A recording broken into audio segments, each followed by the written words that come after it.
semuanya, perkenalkan nama saya Farid Syafii dari kelas Masa Pilihan. Di sini saya akan menjelaskan tahap pertumbuhan dari perkembangan dari zigot dan juga janin. Jadi yang pertama saya akan menjelaskan tahap pertumbuhan dan perkembangan dari zigot itu.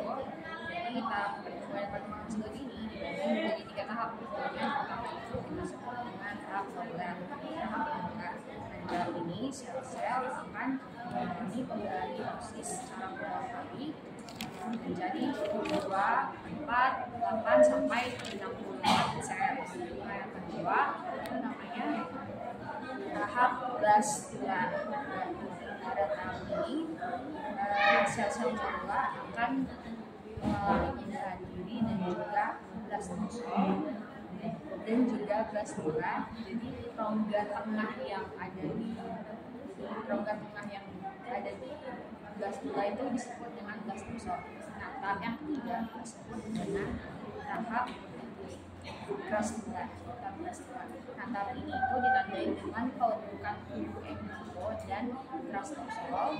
Jadi lubang pada pelebukan tubuh itu nantinya akan menjadi anus yang disebut dengan blastopol. Kemudian saya akan menjelaskan tahap pertumbuhan dan perkembangan dari zigot. Jadi kita masuk ke dalam trimester pertama dulu. Trimester pertama itu dilakukan dalam kurun waktu minggu pertama sampai ke minggu ke-12. Jadi di minggu pertama sampai minggu kedua itu terjadi fertilisasi dan terbentuklah zigot. Zigot itu akan mengalami pembelahan dan membentuk blastocista yang kemudian berimplantasi di dinding rahim. Nah, di minggu ketiga itu zigot blastikosta akan berkembang menjadi embrio. Jadi diferensiasi awal itu terjadi dan 3 lapisan germinal itu akan terbentuk.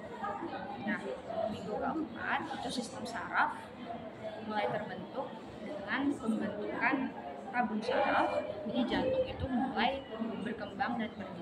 Jadi cikal bakal saluran sistem peredaran darah, saluran pencernaan dan otot itu mulai terbentuk. Nah, minggu kelima itu pembentukan otak, sumsum tulang belakang dan jantung itu lebih terlihat jelas. Kemudian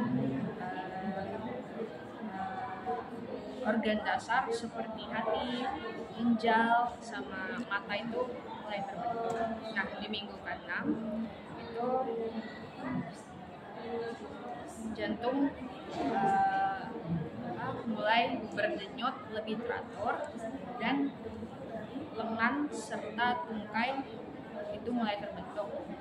Di minggu ke-7 itu pertumbuhan tangan dan kaki itu semakin jelas, jadi tampak jari-jari, terus mata juga semakin jelas. Terus di minggu ke-8 itu semua organ utama sudah mulai terbentuk. Lalu minggu ke-9, di minggu ke-9 itu sistem reproduksi mulai berdiferensiasi yang menjadi kelamin laki-laki atau perempuan. Lalu di minggu ke-10 itu otak dan saraf akan mulai bekerja sama yang akan memungkinkan melakukan pergerakan pada janin. Lalu di minggu ke-11 sampai ke-12 itu sistem otak berkembang dengan cepat sehingga janin dapat melakukan gerakan-gerakan kecil yang bisa dideteksi oleh ultrasonografi. Oke, lalu kita masuk ke trimester kedua. Nah, trimester kedua ini dilakukan dalam kurun waktu minggu ke-13 sampai ke-26.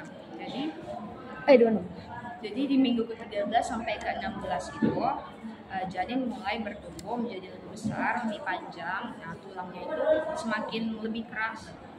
Terus kulitnya itu masih transparan dan masih sangat tipis. Nah, di minggu ke-17 sampai 20 mulai tumbuh rambut-rambut halus di seluruh tubuhnya dan lemak di bawah kulit. Lalu pada minggu ke-21 sampai ke-24 paru-paru akan menghasilkan surfaktan yang akan berperan penting dalam sistem pernapasan bayi ketika lahir. Jadi matanya mulai terbuka dan mulai bisa mendengar suara dari luar rahim. Kemudian pada minggu ke 25 sampai ke 26 itu pertumbuhan otak itu berlanjut dengan cepat sehingga mata janin itu mulai bisa berkedip dan pola tidurnya itu berbentuk. Nah, kita lanjut ke trimester ketiga. Ini trimester terakhir. Trimester ketiga ini terjadi dalam kurun waktu di minggu ke-27 sampai minggu ke-40. Di minggu ke-27 sampai ke-32 janin itu berat badan janin bertumbuh dengan cepat dan matanya mulai bisa melihat cahaya yang masuk ke dalam dinding rahim. Nah, di minggu ke-33 sampai 36, di minggu ke-33 sampai 36, kulit bayi menjadi semakin halus.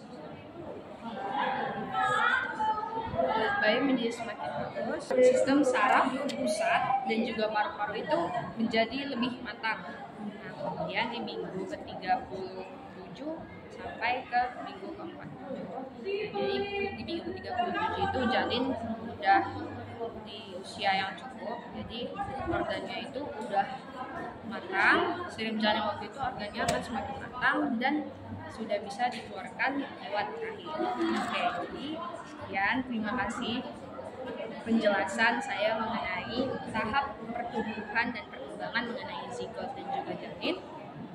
Semoga bermanfaat. Bye.